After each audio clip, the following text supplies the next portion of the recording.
Una vez más acá en la sección interna del Círculo de Estudios Jus Penales. Ahora vamos a tocar un tema de bastante importancia que es obra por disposición de la ley y cumplimiento de deber, que es un tema bastante influyente dentro del derecho penal. Y esto nos va a dar a conocer la señorita Silvia Pardos Vilches, que es bachiller en Derecho, asistente legal del Estudio Jurídico Álvarez Group, miembro activo del Círculo de Estudios Penales, asistente administrativo del doctor Mejía Velázquez, posgrado de la Universidad Nacional de Piura. Adelante, doctora.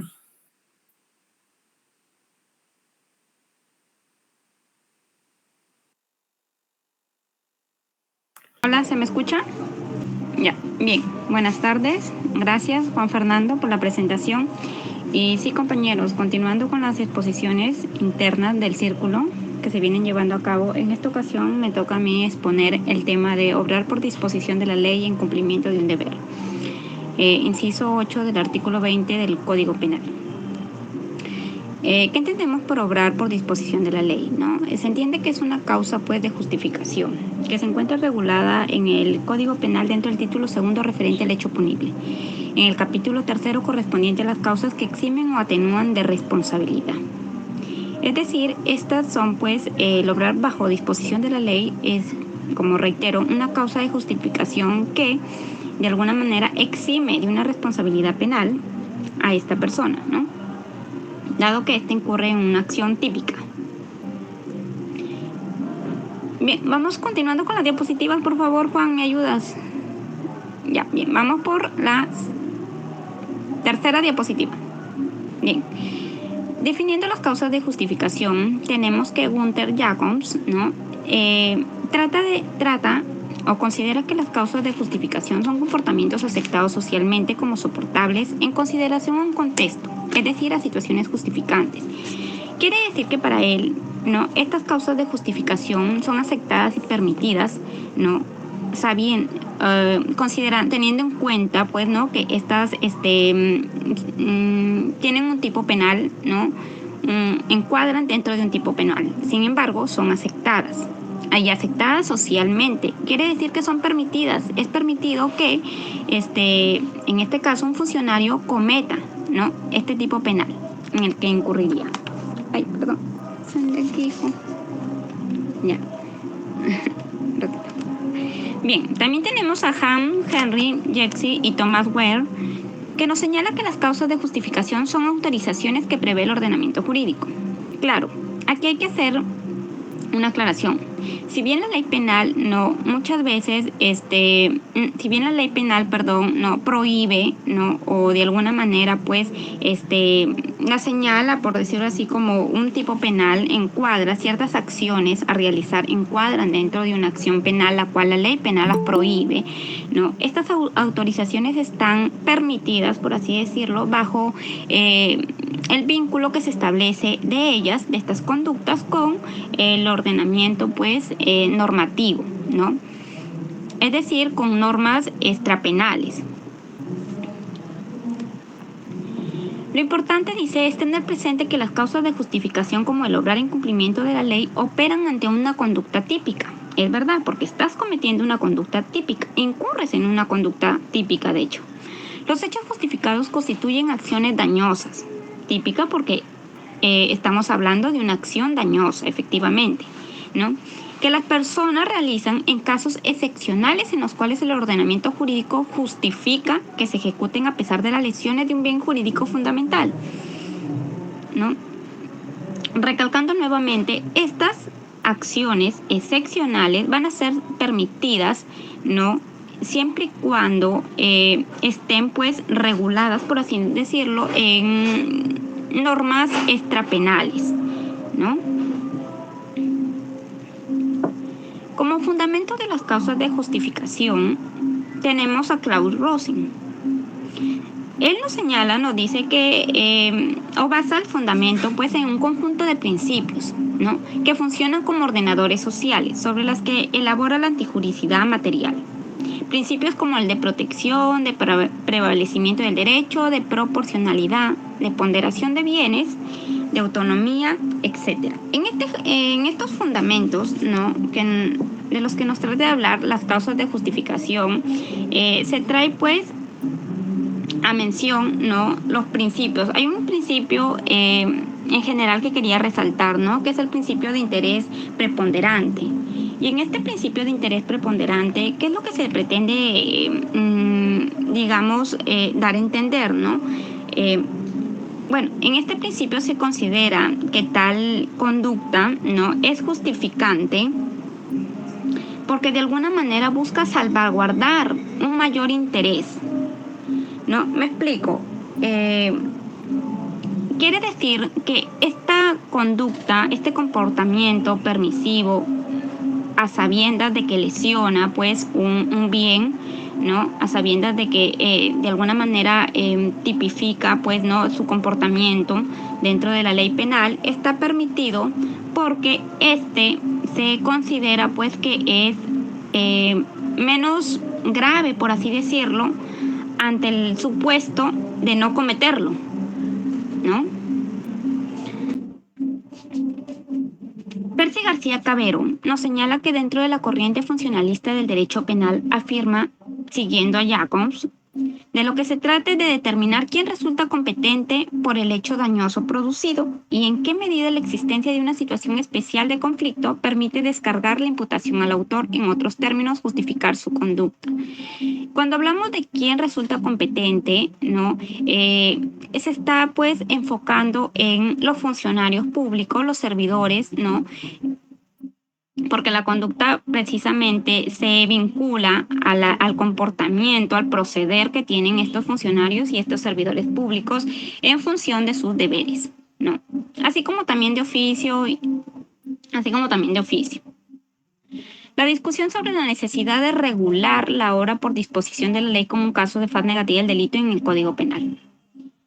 Aquí se señala y se hace hincapié pues de que se considera que es urgente, ¿no?, que es de urgencia, ¿no?, que en el Perú, más que todo, reforzar el ordenamiento jurídico con mecanismos que ayuden a la vigencia del principio de legalidad, ¿no?, que prevalezca en todo caso lo que se tiene que acatar mediante ley.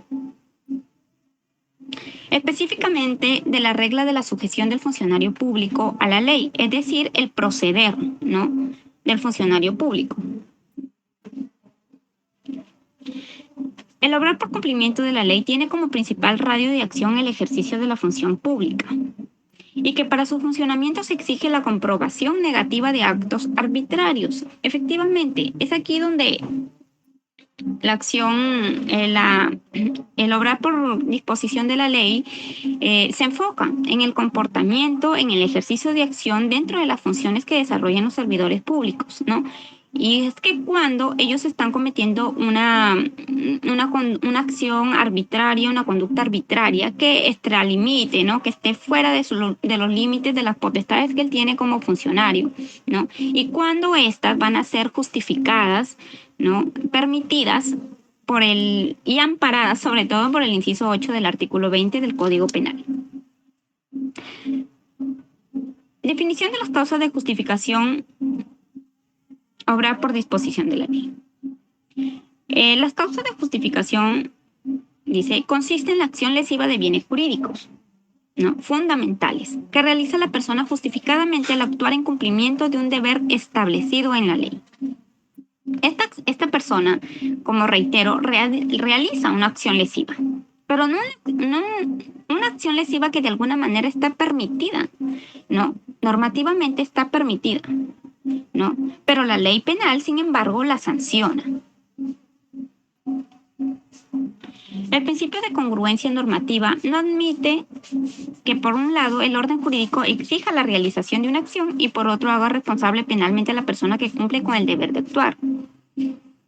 Digamos que en este principio de congruencia lo que busca, ¿no?, valga la redundancia, es una congruencia con lo que se pide, ¿no?, porque de alguna manera le están facultando a cierto funcionario, seguir con el ejemplo del funcionario, a ejercer, le están permitiendo, ¿no?, que se realice, que se les permita, ¿no?, esta acción lesiva.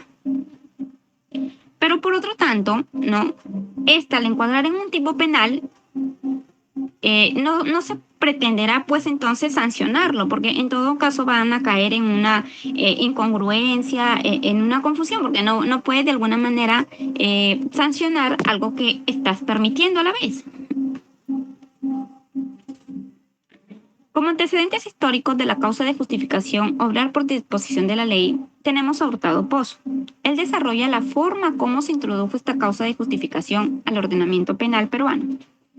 Fue introducida a través del Código Penal de 1924, en cuyo artículo 85, inciso 5, se establecía, ¿no? Que están exentos de la pena el que obra por disposición de la ley.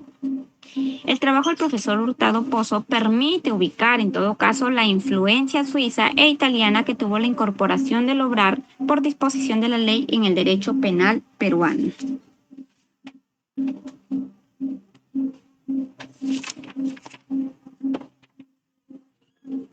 Justificación del obrar por disposición de la ley. Cuando hablamos que hay una justificación, ¿no?, por las cuales se te permite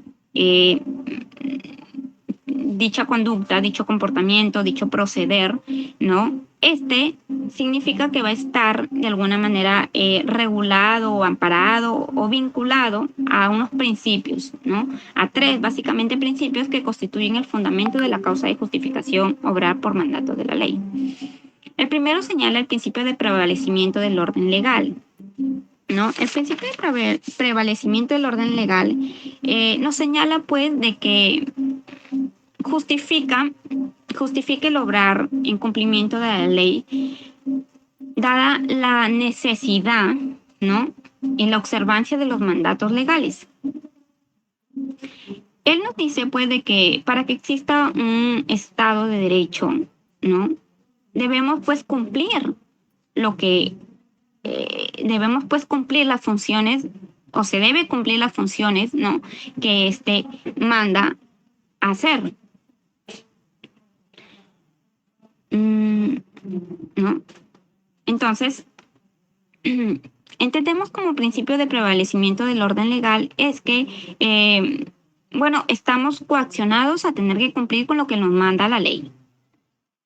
El principio de ponderación de deberes. En este principio, el ordenamiento jurídico permite que en consideración al objeto de los mandatos, el cumplimiento de unos tenga como costo socialmente aceptado o tolerado al incumplimiento de otros. En este principio, lo que trata de darnos a entender es que están salvaguardando un interés mayor. Si yo te estoy permitiendo determinada conducta que se considera o sé que es lesiva, es porque de alguna manera esta está en menor grado de lesividad a la que dejarías de hacer. El principio de congruencia del ordenamiento jurídico. Exige pues que el cumplimiento de conductas dispuestas por la ley no genere responsabilidad penal a quienes cumplen con el deber de actuar. Finalmente, estas conductas permisivas, ¿no?, que el derecho penal las ve pues como que ante el derecho penal, ¿no?, son constituyen una acción típica, ¿no? No pueden acarrear, ¿no?, una responsabilidad penal por haberlas cumplido, porque de alguna manera estás en cumplimiento de la ley, no capaz de la ley penal, pero sí de una ley, de una norma extrapenal, ¿no? O en pocas palabras podemos decir pues de que el artículo 20 del inciso 8 está a favor pues de estas normas extrapenales, ¿no? Estructura del tipo de justificación alternativo para obrar por disposición de la ley según el artículo 20. En esta estructura nos señala una parte objetiva y una parte subjetiva a tener en cuenta. La parte objetiva, pues, nos habla de la realización de una conducta dañosa de bienes jurídicos fundamentales, descrita en un tipo de injusto acción típica. En esta parte objetiva, nuevamente nos recalca, pues, el permitirnos, ¿no?, realizar dicha conducta. el deber legal de actuar que justifique la conducta dañosa. Ojo que la conducta dañosa que te está permitiendo realizar tiene que de alguna manera encuadrar, ¿no?, dentro de lo que la misma norma te establece, ¿no? Porque si no es así, entonces no estás exento de responsabilidad. Una conducta justificada quiere decir que esta conducta pues se limite bajo lo que específicamente se pide. No se extralimite ni tampoco de alguna manera les podría decir obvie ciertos requisitos. Porque entonces ya no estaríamos hablando de una conducta justificada ni tampoco se estaría exento de responsabilidad penal. En la parte subjetiva nos señala el conocimiento que la conducta dañosa realizada es objeto de un deber legal de actuar. Es decir, que en esta parte lo que nos piden es que, en este caso, el funcionario, al tener conocimiento de que la conducta es justificada, ¿no? La conducta es justificada, va a tener que demostrarlo que de alguna manera él procedió bajo ciertos requisitos, amparándose en lo que específicamente le señalaba la norma. No, porque muchas veces se han visto de que estos funcionarios actúan realmente por situaciones distintas a las que realmente se señalan como justificantes. Análisis de los elementos de la parte objetiva del tipo de justificación de obrar por disposición de la ley. El obrar en cumplimiento de un deber. Si el ordenamiento jurídico en cualquiera de sus sectores establece un deber de actuar u omitir respecto a un sujeto o grupo de sujetos, incluso lesionando ello los bienes jurídicos penalmente protegidos, es claro que debe primar el cumplimiento de ese deber sobre la evitación de daños a dichos bienes. Es verdad, si se te está permitido, entonces va a ser de alguna manera, es porque está amparado, ¿no? Porque al no existir, al no permitirte estas conductas típicas, ¿no? Y yo creo que más allá de permitirte conductas típicas, es una cosa, es cuestión de analizar y darte cuenta que, o sea, lo que es la conducta típica, ¿no?, que encuadra dentro de tu comportamiento, de tu acción, es subsecuente a al deber que tú estás cumpliendo. O sea, no es tu intención realmente, por así decirlo, ¿no? Tener que cometer dicho daño, por así decirlo, ¿no? Sino que este cumplimiento del deber, ¿no?, implica, o sea, trae consigo el que tú tengas que transgredir de alguna manera algún derecho, ¿no? Este supuesto justificante exige necesariamente la existencia de un deber consagrado en la ley, ¿no? Claro, o sea, lo que tú estás haciendo, ¿no?, en el que te implica lesionar, dañar, está regulado, por eso digo, ¿no? Está consagrado en la ley, ¿no? Tiene que ser jurídico, de ninguna manera moral. A eso me refería, que tenían que encuadrarse, estar bajo los parámetros de lo que la ley establece, no extenderse ni irse más allá, porque si es así, entonces ya no estamos hablando de una causal justificante, ni tampoco podrías estar exento de responsabilidad penal. Y que la gente cumple una serie de exigencias tanto en el aspecto objetivo como el subjetivo. La naturaleza jurídica. Fernando Velázquez sostiene que la naturaleza jurídica del obrar en cumplimiento de un deber es mixta, ¿no? Es mixta. En tal sentido, enseñan que cuando se dice que no hay lugar a responsabilidad penal, es obvio que no se quiere significar la exclusión de cualquier categoría del concepto dogmático del delito, sino que el eximente puede operar como causal de atipicidad o de justificación. La naturaleza del cumplimiento del deber es, pues, que de alguna manera dar solución a este tipo, pues, no de conflictos que se presentan ante un conflicto de leyes, por así decirlo, ¿no? ¿A qué ley me someto? ¿No? Una cosa así, ¿no? Entonces tú vas a tener que dar o prevalecer, ¿no?, la ley que menor gravedad pueda, por decirlo así, ocasionar, ¿no? Tú vas a tener que optar, porque finalmente te lo permite también, ¿no? Te lo permite y vas a estar bajo los efectos de esta causal de justificación a pesar de que estás lesionando.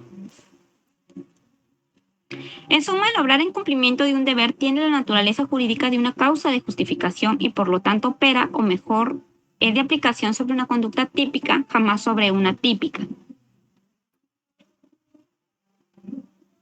Fundamento jurídico. El fundamento del eximente radica en el principio de interés preponderante, ¿no? De interés preponderante. Claro, en este principio, como lo señalé inicialmente, pues lo que tratamos de explicar es que ¿qué le digo? Se trata de buscar pues lo que ¿qué le digo? Mayor beneficio nos traiga, por así decirlo. No, hay un interés mayor que voy a ganar al cometer, es verdad, esta acción típica, pero al cometer esta acción típica, ¿no? Lo cual se explica porque el ordenamiento jurídico impone en ciertos casos y a determinadas personas el deber de realizar conductas tipificadas en la ley que afecten bienes jurídicamente protegidos, es verdad, son bienes que están jurídicamente protegidos. Pero sin embargo, hay una excepción en esta situación, en este supuesto, ¿no?, de justificación específicamente. Pero al mismo tiempo, esa normatividad manda a tales destinatarios el respeto de los intereses protegidos.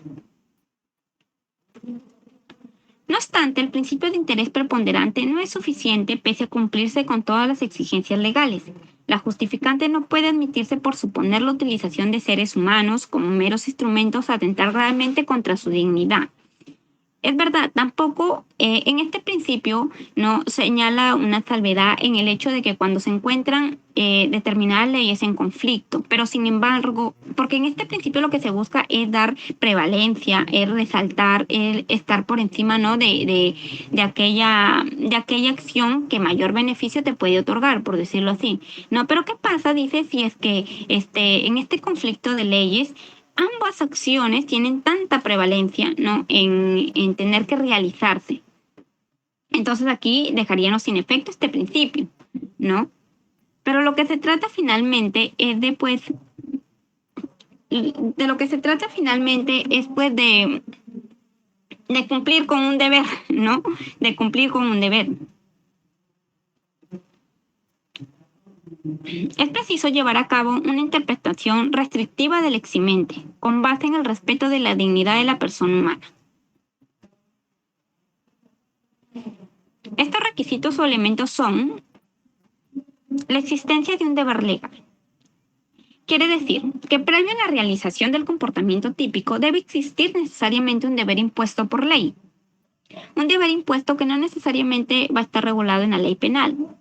Puede estar regulado en la Constitución, en el Código Civil, en el Código de los Niños y Adolescentes, en tratados, ¿no?, etcétera. Entendido por ley toda prescripción de carácter general y en obligatoriedad erga omnes de descartar de ese modo los deberes morales. En estos elementos estamos descartando, desechando, dejando a un lado los deberes morales, ¿no? Aquí tú estás actuando o tú estás conllevando tu conducta en base a lo que la ley te permite y hasta dónde te permite. El deber cumplido debe tener mayor rango igual al infringido, ¿no? Para que de pronto la acción típica, dañosa, que tú ocasiones, debe pues de ser de igual rango a la que vas a dejar de hacer, ¿no? O de menor, de hecho. Es indispensable que el deber jurídico que se ha dado cumpliendo sea de mayor o igual jerarquía al deber que se ha dejado de lado.